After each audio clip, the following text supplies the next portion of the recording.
compulsive lunatics in this household. Jeffrey Woods has acted recklessly and as a result is currently being held in a federal containment facility. You must and will retrieve him.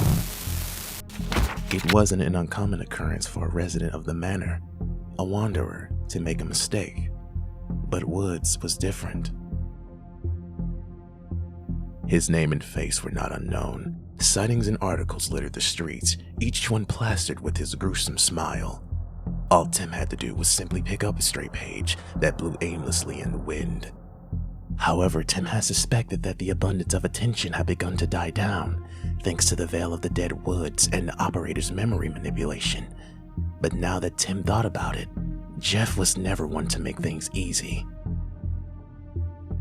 The young butcher was rather narcissistic, had a certain style everyone was aware of. He always wanted to kill his way, and God forbid if you happened to be in Jeff's sights, because once you were chosen as a victim, chances were your body would become unidentifiable.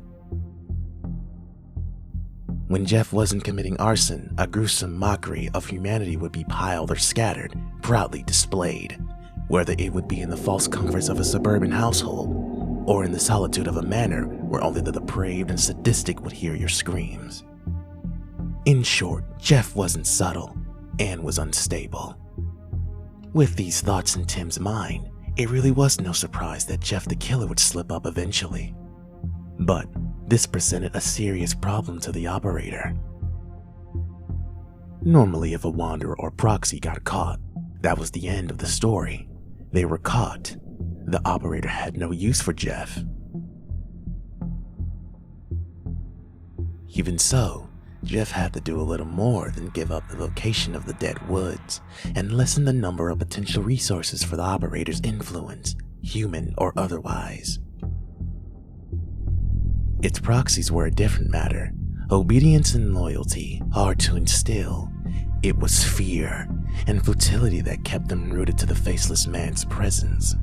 As defiant and difficult Tim and Toby were, they were still invaluable to the creature, should the potential for hope and freedom enter their thoughts. Thankfully, at present, the pair hadn't entertained the possibility. Threat of death would be enough motivation to retrieve Woods. The mission's unknown prospects made the two feel sick, but the operator could not ask for a better scenario. Despite thinking that their disdain for one another yielded no benefit to the faceless man, the opposite proved otherwise. With their orders clear, Tim began to recall how it had become rather quiet around the manor lately.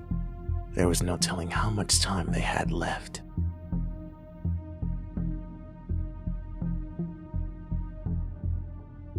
Jeff must be on major lockdown. We would have to retrieve him before the officers realized the killer was batshit crazy and send him to another location. If they hadn't killed him first, or vice versa.